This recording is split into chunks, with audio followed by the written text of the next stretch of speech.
7명의 목숨을 앗아간 부천 호텔에서의 화재 소식입니다. 오늘 2명의 발인식이 진행됐습니다. 소방당국은 화재 당시 침대, 매트리스 등이 불과 유독 가스를 키운 걸로 보고 있습니다. 정진명 기자입니다. 경기도 부천의 한 장례식장입니다. 아버지는 영정 속 28딸의 모습이 차마 믿기지 않습니다. 사고 전날 아빠의 생일을 살갑게 챙겼던 사랑스런 딸이었습니다. 화재 당시 마지막 통화를 끝으로 다신 목소리를 들을 수 없습니다. 나 죽을 것 같거든. 5분 뒤면 진짜 숨 못 쉴 것 같아. 이제 끊어. 견디기 힘든 고통 속에 미안하다는 말과 함께 딸의 마지막 길을 배웅했습니다. 장례식을 하지 말라는 부탁은 들어줄 수 없었습니다. 에어매트로 뛰어내렸다가 숨진 여성의 발인식도 오늘 열렸습니다. 희생자들의 장례 절차는 내일까지 모두 마무리될 예정입니다. 소방당국은 객실 내 침대, 매트리스 등이 불쏘시개 역할을 한 것으로 보고 있습니다. 에어컨 누전으로 인한 불꽃으로 처음 불이 났고 매트리스와 소파 등 가연물에 옮겨 붙었다는 겁니다. 불을 빠르게 키웠고 유독가스 발생을 확산시켰다는 분석입니다. 전문가들은 숙박업소의 난연 매트리스 사용을 의무화해야 한다고 지적합니다. 미국 같은 경우는 숙박업소에 10여 년 전부터 매트리스는 난연 매트리스를 사용하도록 규정하고 있는 반면 경찰은 이르면 이번 주 화재 원인에 대한 중간 수사 결과도 발표할 계획입니다. JTBC 정진명입니다. 김영석 독립기념관장이 맡았던 재단이 국가보훈부로부터 2억 원짜리 연구 용역을 수의계약으로 따냈던 걸로 파악됐습니다. 2억 원이면 보훈부가 진행한 정책 연구 용역 가운데 가장 큰 금액인데 민주당은 절차상 특혜가 있다며 검증하겠다고 밝혔습니다. 김필준 기자의 단독 보도입니다. 김영석 독립기념관장이 후보자 시절 제출한 지원서입니다. 주요 업적으로 이사장을 맡았던 대한민국 역사와 미래가 수행한 국가보훈부 정책연구과제가 있습니다. 알려지지 않은 독립유공자 재조명 및 선양 홍보방안 연구라는 제목으로 올해 4월 수의계약으로 따낸 겁니다. 연구 용역비로 1억 9,600만 원이 계약됐는데 지난해 6월 부처로 승격된 뒤 보훈부에서 진행한 40여 건의 정책연구 용역 가운데 가장 높은 금액입니다. 보훈부는 경쟁 입찰을 했는데 단독 입찰을 해 수의계약으로 진행했다고 밝혔습니다. 그런데 이 연구는 정책연구 선정 단계에서 관련 절차가 제대로 지켜지지 않았던 것으로 파악됐습니다. 정책연구 용역비를 쓰려면 과제 필요성과 차별성 등을 보훈부와 전문가 등으로 구성된 위원회에 보고를 해야 합니다. 또 수의계약으로 진행하려면 연구자를 선정한 이유 등도 보고해야 합니다. 그런데 이 두 가지 모두 진행되지 않았습니다. 보훈부는 정책연구가 아닌 일반 학술연구로 진행했기에 관련 절차는 필요 없다고 설명했습니다. 그러나 정작 국회에는 김 관장이 따낸 과제를 정책연구라고 보고했습니다. 이에 대해 보훈부는 의원실에서 포함시켜 보내라 해서 보낸 것이라고 해명했습니다. 야당은 예산 집행 과정뿐만 아니라 해명도 문제가 있다며 상임위에서 경위를 따지겠다는 입장입니다. 자기들이 편법으로 특혜 지원을 해주고 나서 국회가 시켜서 정책연구 용역으로 됐다? 정말 말도 안 되는 거고. JTBC 김필준입니다. 미국의 민주당 전당대회가 막을 내리면서 본격적인 대선 레이스가 시작됐습니다. 민주당 후보 해리스와 공화당 후보 트럼프는 이번 주 핵심 경합주에서 선거운동에 들어갑니다. 워싱턴에서 김형구 특파원입니다. 해리스 부통령은 오는 28일 남부의 스윙 스테이트 조지아주를 찾아 선거운동을 벌입니다. 버스 투어 방식으로 조지아 남부를 훑은 뒤 29일 서베나에서 유세를 마무리하는 일정입니다. 특히 미래 비전을 제시하는 데 초점을 맞추고 있습니다.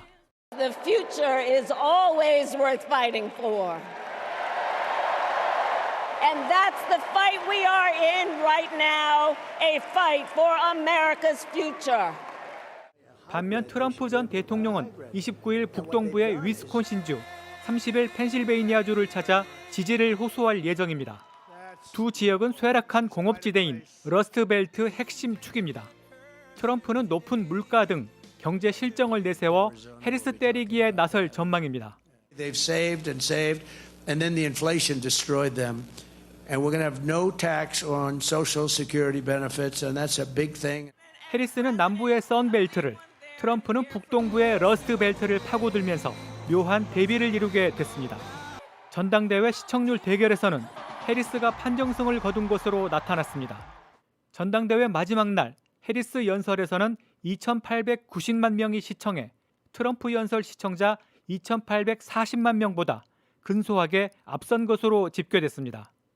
현지에서는 해리스가 군중 인파나 TV 시청률에 집착하는 트럼프에게 한 방 먹였다는 평가가 나왔습니다. 워싱턴에서 JTBC 김영구입니다. 네, 70여일 앞둔 미국 대선 관련해서 남은 변수 등을 서정건 경희대 정치외교학과 교수와 함께 짚어보겠습니다. 어서 오세요. 네, 안녕하세요. 네, 민주당 전당대회가 엊그제 해리스 후보의 수락 연설로 막을 내렸습니다. 양당 전당대회 전반적인 총평을 한번 해주실까요? 공화당 같은 경우에는 보면 이제 트럼프 1인 정당 느낌이 강하게 나는 이제 그런 전당대회 모습이었고요. 민주당 같은 경우에는 이제 그 바이든 대통령이 후보 사퇴한 이후에 해리스 후보를 굉장히 결집하는 그런 모습을 보여준 뭔가 새로운 분위기의 그런 전당대회가 돼서 조금 다른 이미지였다 이렇게 볼 수 있고, 북한 정책 같은 것이 앞으로 어떻게 변화될지는 좀 두고 봐야 되겠지만 김정은 위원장을 놓고 두 정당이 서로 반대되는 대선 후보의 발언이 있었던 그런 전당대회다 생각할 수 있을 것 같습니다. 네. 바이든 대통령의 후보 사퇴 이후의 여론조사를 저희가 한번 보면 해리스 후보가 상승세를 탄 걸로 이제 지금 보여지고 있는데, 지금까지 상황만 놓고 보면 어느 후보가 당선될 가능성이 더 높다고 교수님께서는 생각하시나요?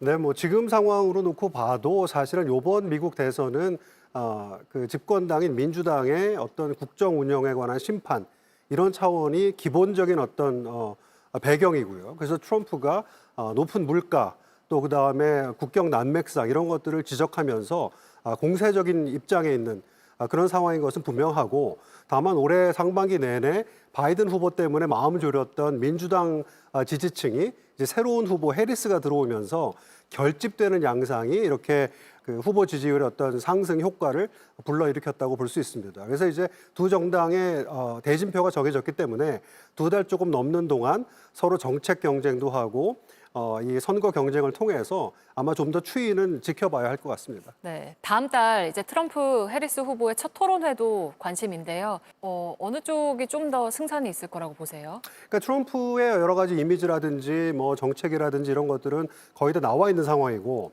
해리스 후보가 트럼프를 상대로 얼마나 소위 뭐 검사 경력이라든지 여성 후보라든지 이런 차원에서 얼마나 트럼프를 잘 다룰 것인가, 여기에 아마 초점이 맞춰지지 않을까 싶습니다. 네, 알겠습니다.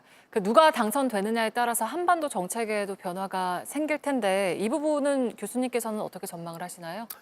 트럼프 같은 경우에는 이미 많이 알려진 것처럼 중국에 대한 관세라든지 국제 정세에 많은 변화를 가지고 오는 그런 후보로 이제 알려져 있고요. 네. 관련돼서 우리의 통상이라든지 방위비 분담금 같은 안보 분야에 큰 영향을 미치게 될 겁니다. 그 4년 동안의 임기 동안 얼마나 많은 변화를 체계적으로 끌어낼 수 있을 것인가, 이게 트럼프의 아마 과제가 될 것이고, 네. 해리스 후보 같은 경우에는 지금 바이든의 외교 정책을 거의 대부분 승계할 겁니다. 해리스 후보가 가지고 있는 본인의 외교 정책을 만일에 펴려면 재선 후인 2029년이 돼야 본인의 어떤 그 색깔을 가진 외교 정책을 펼 수 있다, 이렇게 보는 것이 정석일 것 같습니다. 네, 알겠습니다. 오늘 말씀 여기까지 듣겠습니다. 서정건 교수와 함께했습니다. 고맙습니다. 네.